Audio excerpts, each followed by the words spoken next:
The story of Dhali Express. Today I will discuss about one of my real life experience that took place during my travel from Bhubaneswar to Howrah through Dhali Express. It was during the month of August, and as you know, during September October we have Puja, and I was returning home for some reason. I was a student then, and I was studying in Bhubaneswar. And Dhali Express was my regular train. Whenever I go back to my home, I usually take this express because after doing my class for that day, I can take this train and then go back to. Then the same day, I can reach my home. That was the advantage of Dholi Express. It starts or it departs at around 3 o'clock, 3 or 3:30 p.m. and it can reach Howrah within 10 p.m. So it takes 7 hours, but after departing on the Howrah station, I can easily catch some cabs or some bus to my home in South Kolkata. So usually I take this route, I take this train, and this time also I had taken this train, and I after taking my seat in the just in the side of the window, and it was, I think the seat number was 75 or 78. I exactly don't remember. But after taking this window seat and keeping my only luggage, that was the suitcase, which I placed it inside the inside my seat at the bottom of my seat, and I was discussing with my co-passenger, whom I I just know after boarding the train. His name was Ghosh. Ghosda. I affectionately called him Ghosda. And he was traveling with me, and we introduced with each other. And he was also traveling to Howrah, and I was also traveling to Howrah. He was Bengali, I was Bengali, so we have an instant connection with each other. And after that, we're talking about various things. And during my talk, I learned that he had come to Bhubaneswar yesterday for some official reason. He has completed his work and now returning back to his home. So he's a bit older than me. I was 21 or 22. He was 30 at that time. But our we have a good match mentally, and that is why our relationship has prospered. And till now we have uh, communication with each other. And this is an incident that has taken place 20 or more than 20 years ago. So, like we were traveling and we are discussing about the recently concluded India-England one-day series. One of the match was conducted on in the Barbati Stadium, and the Barbati Stadium is located in the Cuttack, just 1 hour journey from Bhubaneswar. And as a student, me and some of my friends has attempted to get a ticket from the stadium day before the match. But as usual, as that match was extremely in demand, one ticket has sold in the black market for nearly nearly 5,000 to 10,000 rupees also.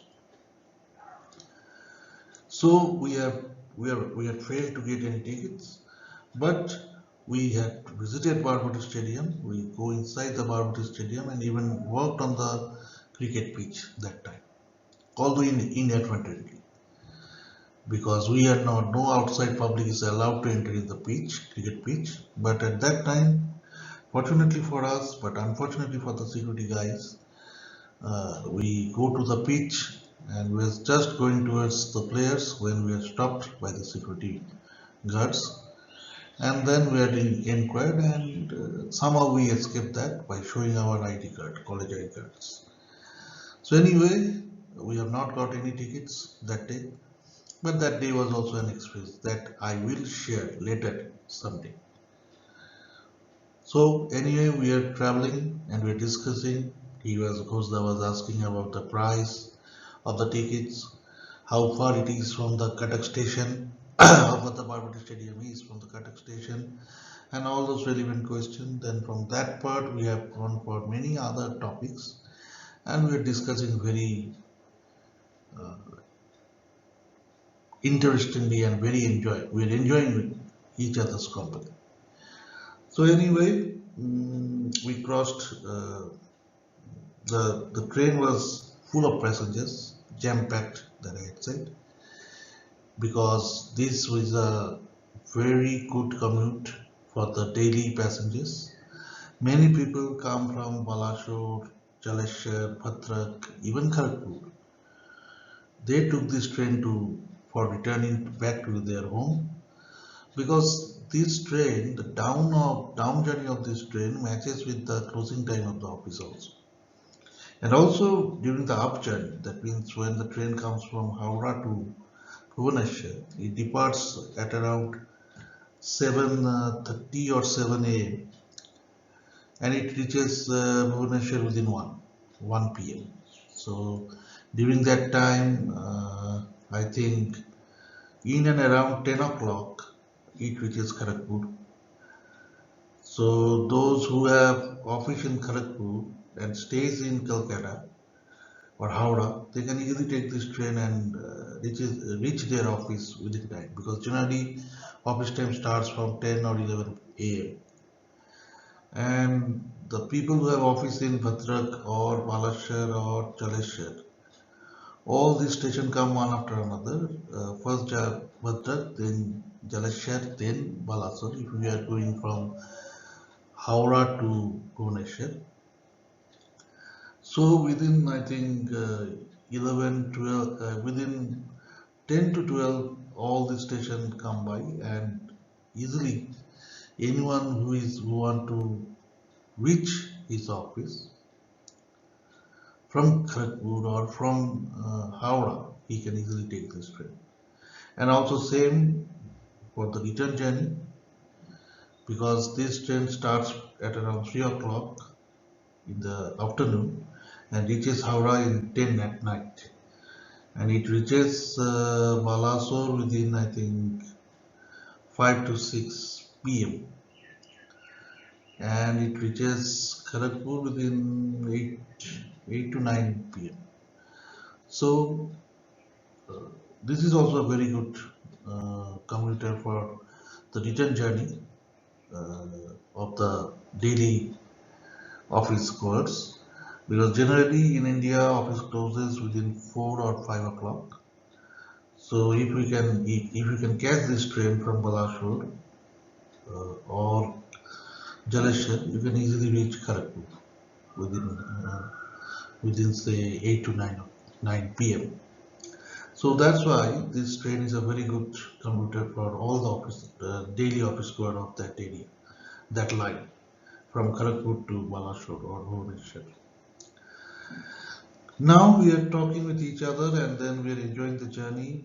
As you know, the time was autumn, so the lovely clear sky was there outside and a very cool breeze. A very cool breeze is going in and around our wagon. We are enjoying that wind also because it's a very soothing. And during this time of the year, generally we observe this type of wind. So our journey was peaceful up to Balashur, because on at Balashur most of the passengers disembarked, and in our bogie we were the only 10 to 12 passengers, including myself and Gusta. Now the train starts from Balashur and was moving towards Jaleshwar.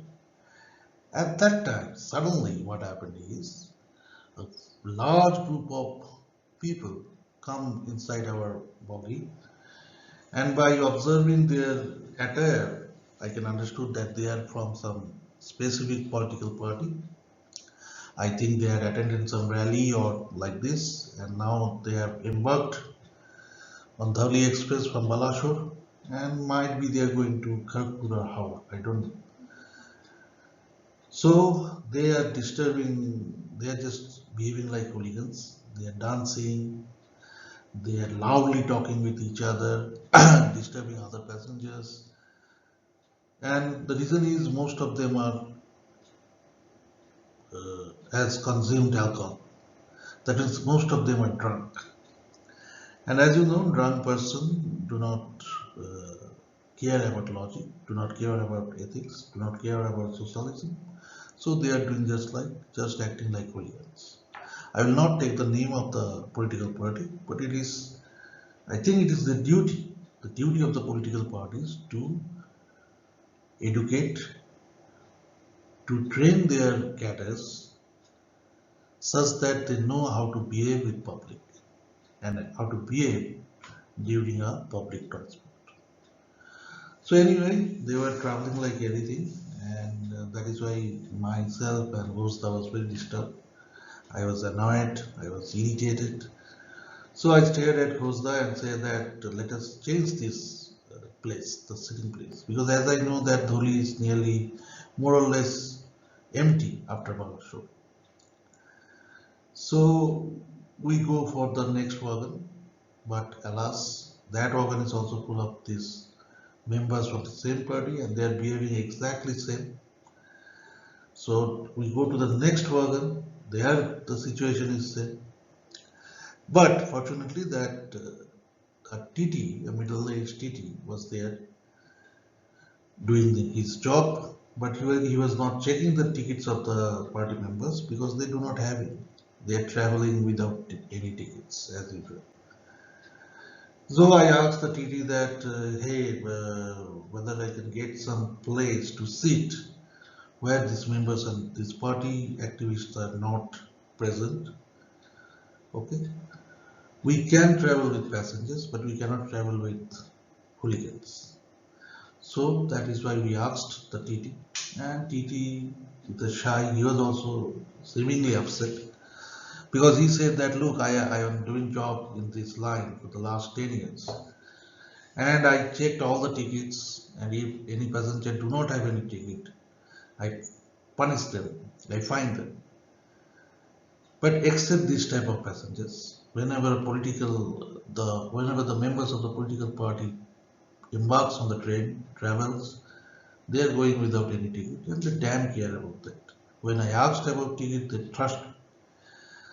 they throw slang language at me. So the TT was very annoyed with those party members also. So he helped us. He said that kindly go to the two, uh, I think after two bogies, you will find a place to sit where they are not there because they are around 50 to 60 people. They have occupied only three wagons. But after then, if you go to the fourth wagon, then you will find a place where you can sit peacefully.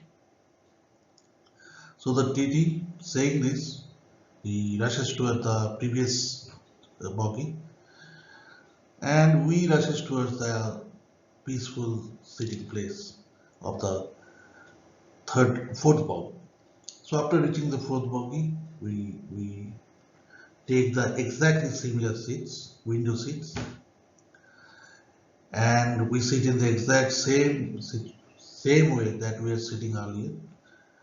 And looking at this, we are very happy. We thank God that again we have got some seat to enjoy, to travel peacefully. And so we take our seat and restart our conversation.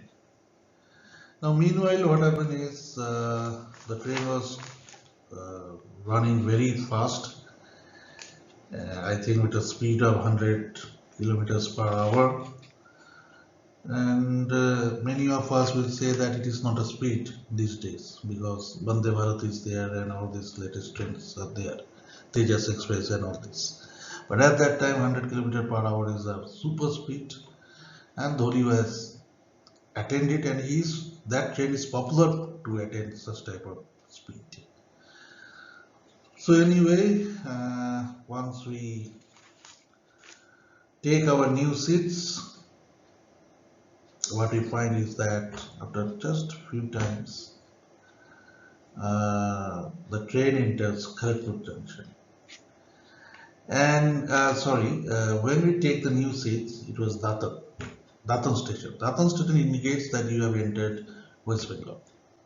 So as is the case of most of the interstate travelers, when a Bengali enters West Bengal, he gets some boost of confidence. I don't know why. And when a Odia crosses Datan station and enters Odisha, he gets extra confidence also. So this is a very normal emotion, but it happens. So then we continue our discussion, and we have gone to multiple topics and all this thing. And while doing this, the train enters the Kharagpur junction. At the Kharagpur junction, what I found is that this train will wait for 10 minutes. And I also found that all those party members depart there. All those 50 to 60 members of the same party. But with a huge commotion. Something has happened to them. They were shouting, they are angry, they are agitated, and all this thing. So both myself and Ghosh was curious why this has happened. And after some times, we see that same middle-aged TT was crossing our bogie. So I called him and asked what has happened. Now this TT with a very smiling face, he said that, ha ha ha, one of the members of that party was injured by a stone thrown at them or at him from outside the train. Now, this is very common in this route because often the children from the nearby villages through which the train line has gone, they playfully throw stones at the trains without thinking or without knowing about the consequences of the passengers. Now what has happened is similarly one children has thrown a stone towards that window, and the stone has entered the window and struck one of the party member who was sitting in the window side, just in between its eyes, and as a result it is bleeding and he is in serious also. And as usual, as is the norm, all the party members were saying that this is done by some opposition members to deliberately harm them. So they are agitating in the station, in and around the room of the station master. But the TT said that it is as you know, that this is a very normal incident here. Often it happens. So although the chances are rare, but yes, some passengers has been injured from that stone thrown at them by the children outside. So this is the case. Now I was curious that hey, where that member was sitting. So I asked the TT that in which wagon this incident has taken place. This time the TT said that, hey sir, look, this is the gift of buying tickets. God has saved you. That member was sitting in the exactly same place where you were sitting. And this person, he pointed towards Ghosh, he was sitting. So it could be easily any one of you. But fortunately, by the God's grace, you have shifted from there due to their hooliganism, due to their misbehavior, and you have shifted here and sitting peacefully without being injured. But if you would have sitting there, that stone could have struck you, and you, instead of that party member, will be or would have looking desperately for a hospital in this time. But Fortunately, as you have bought a ticket, you are a genuine traveler, you have followed all the rules and regulations, you are an honest person, God has saved you. Now you are sitting here totally fit, totally uninjured, totally at your health, and that party member who was traveling without any ticket and disturbing co-passengers doing nuisance activities is now struck with a stroke and gone for the hospital. He will surely stay there at least for 10 to 15 days if the injury is not very serious. So you see, uh, what happens if you go in a wrong path and what gift God will give you if you are going in the right path. So after the TT departs, both of us were stunned. Both of us were silent. Both of us were thinking that what has happened. Is it coincidence? Is it God's case? Is it the fruit of our work in life? Or is it the way the TT was saying? As we have purchased ticket, we are traveling genuinely, honestly, God has saved us. I don't know why, still I think about this incident and I cannot explain why this has happened. Why I was not struck, but he has struck. What is the reason behind it? I cannot explain till now. That is why I was talking about this under the purview or under the category of may be true, may not be true. That means those incidents which happen really happens, but is still now unexplained to me. Everybody of us has similar incidents. Everybody of us has same instances which they have not yet able to explain. So if you have any, you can share it with us, with me, by commenting to this video post or to my post in the newsletter. And yes, we can discuss about this, about your incidents also. But anyway, this is all for today. I thank God for that day, and till today I am thanking God for all the benefits, all the gifts He has given to me. Thank you and Jai Hind.